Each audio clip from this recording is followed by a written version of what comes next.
ବାଲେଶ୍ୱର ସହରର ତେଲଙ୍ଗା ସାହି ସ୍ଥିତ ବସନ୍ତଲତା ପଟ୍ଟନାୟକଙ୍କ ବାସଭବନ ପରିସରରେ ପ୍ରତିମା ସେବା ସଦନର ବାର୍ଷିକ ଉତ୍ସବର ଅନୁଷ୍ଠାନ ଅଧ୍ୟକ୍ଷ ବସନ୍ତଲତା ପଟ୍ଟନାୟକଙ୍କ ସଭାପତିତ୍ୱରେ ରବିବାର ଦିନ ମହାସମାରୋହରେ ଅନୁଷ୍ଠିତ ହୋଇଛି।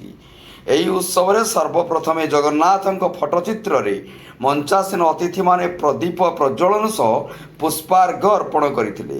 ମୁଖ୍ୟ ଅତିଥି ଭାବେ ବରିଷ୍ଠ ଆଇନଜୀବୀ ଶମ୍ଭୁଦାସ ମହାନ୍ତି, ମୁଖ୍ୟ ବକ୍ତା ଭାବେ ଶ୍ରମିକ ନେତା ଗୌରାଙ୍ଗ ପାଣିଗ୍ରାହୀ, ସମ୍ମାନିତ ଅତିଥି ଭାବେ ଅବସରପ୍ରାପ୍ତ ଶିକ୍ଷୟିତ୍ରୀ ପ୍ରତିମା ପଣ୍ଡା, ବିଜୟ କୁମାର ଦାସ ଅଧିକାରୀ, ସଚିନ୍ଦ୍ର ଦାସ ପ୍ରମୁଖ ଯୋଗ ଦେଇଥିଲେ।